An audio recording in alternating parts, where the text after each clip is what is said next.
Bonjour, aujourd'hui on vous emmène au cœur d'un événement pas tout à fait comme les autres. Ce samedi 2 mai de 10h à 19h, la MFR de Charentais accueille l'Atypie Fest, un festival dédié aux neuroatypies organisé par l'association Neuroatypique. Un événement ouvert à tous qui propose de mieux comprendre la neurodiversité, de déconstruire les idées reçues et surtout de mettre en lumière les talents et les richesses des personnes neuroatypiques. Et pour en parler, j'ai le plaisir d'échanger avec Céline Thévenon, neuropsychologue et présidente de l'association Neuroatypique. Au cœur de la MFR, le podcast qui vous emmène à la rencontre des projets, des initiatives et des personnes qui font vivre la MFR de Charentais. Bonjour Céline. Bonjour. Alors pour commencer, est-ce que vous pourriez nous présenter l'association Neuroatypique ? L'association Neuroatypique a été créée en octobre 2024. L'objectif de l'association, c'est de montrer toute la richesse de ses fonctionnements, que ce soit sur le plan artistique, sur le plan scientifique ou bien dans d'autres domaines, et en mettant leurs talents et leurs compétences à l'honneur. Donc derrière cette association, il y a vraiment cette volonté de changer le regard sur la neuroatypie. Oui, tout à fait. Et de mettre en avant les talents bien plus que les difficultés. Mais qu'est-ce qui vous a donné envie de vous lancer dans ce projet ?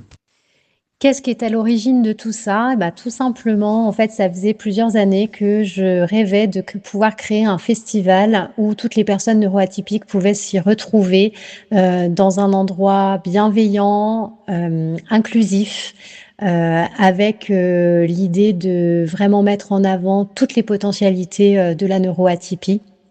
Donc, il s'est avéré que suite à une intervention conférencière il y a quelque temps de ça, donc ça date peut-être de septembre 2024, juste avant la création de l'association, j'ai eu le déclic de lancer l'idée à la fin d'une conférence de ce projet de festival en sollicitant les personnes qui pouvaient être intéressées par le projet et les inviter à me suivre dans ce projet.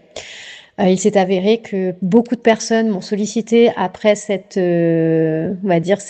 annonce, et l'association s'est créée comme ça parce que bien sûr je ne pouvais pas porter ce projet toute seule, et j'ai eu plein de retours très positifs et très enthousiastes vis-à-vis de ce projet, et l'association s'est créée à ce moment-là. Donc il y a un vrai besoin d'information et de clarification autour de ces sujets. Et je crois que c'est justement là qu'intervient l'Atypie Fest. Est-ce que vous pourriez nous expliquer ce que c'est concrètement ? Ce concept est assez unique en France. Il n'existe à ce jour pas de festival mettant en valeur la neuroatypie sur un côté artistique, scientifique, sensoriel, etc. On a beaucoup de forums autour du handicap, autour de la difficulté, autour de tout ce qui va être les dossiers administratifs. Mais il n'existe pas de lieu où on peut être, entre guillemets, un peu libre d'être soi-même, hein, c'est notre slogan. Un endroit où toute la neuroatypie, quelle qu'elle soit, puisse se réunir au sein d'un même endroit avec des personnes qui seront que dans la bienveillance, dans l'inclusion, et tout le festival est aussi pensé pour accueillir tous ces profils-là. Aujourd'hui, on entend de plus en plus parler de neurodiversité, de TDAH, de troubles 10 ou encore d'autisme. Mais il reste encore beaucoup d'incompréhension, hein.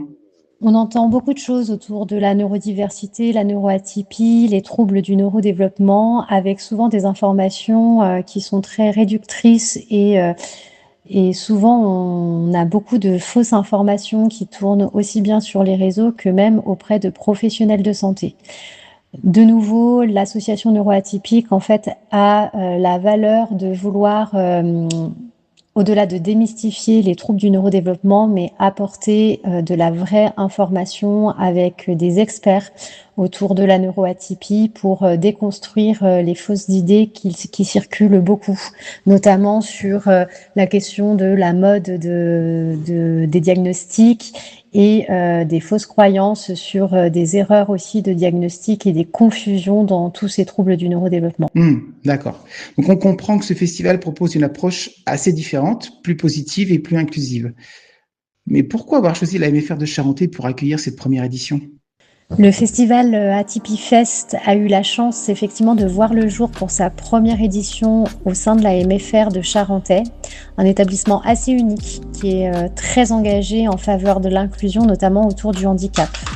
Pour nous, c'est une opportunité précieuse de lancer ce premier projet dans un lieu qui porte déjà des valeurs d'ouverture et d'accueil. Le festival vient en quelque sorte prolonger cette dynamique en la rendant encore plus visible et en la partageant avec un public plus large. Honnêtement, nous n'aurions pas pu rêver meilleur cadre pour cette première édition. Alors, si on se projette, imaginons à la fin de cette journée, qu'est-ce que vous aimeriez que les visiteurs retiennent ou ressentent en repartant? Alors, si je devais imaginer une personne qui repart de l'Atypie Fest le samedi soir, j'aimerais avant tout qu'elle se sente comprise et libre d'être pleinement elle-même. Qu'elle ait pu prendre peut-être le temps de flâner, de découvrir, d'échanger et surtout de rencontrer des personnes neuroatypiques venues d'horizons très différents, des auteurs, des conférenciers, des artistes, des exposants ou encore humoristes. L'idée, c'est vraiment que chacun puisse repartir en se sentant moins seul, moins isolé, avec ce sentiment que tout est possible. Des rencontres qui peuvent créer une forme de lueur d'espoir, notamment pour les enfants, les adultes et les familles qui, au sein de leur neuroatypie, traversent parfois des moments difficiles liés à leurs différences. Et j'aimerais aussi surtout qu'ils repartent avec la conviction qu'aujourd'hui, de plus en plus d'espaces existent pour reconnaître, comprendre et valoriser la neuroatypie et qu'ils ont toute leur place dans cette société. Finalement, en fait, au-delà de l'événement, c'est aussi un message d'espoir que vous souhaitez faire passer. Oui, tout à fait. Eh bien, je vous remercie. Merci de votre témoignage et donc on se dit rendez-vous samedi, c'est ça? Rendez-vous samedi. Donc samedi 2 mai de 10h à 19h. Merci. Voilà, passez une excellente fin de journée et à bientôt pour le prochain épisode de Au cœur de la MFR.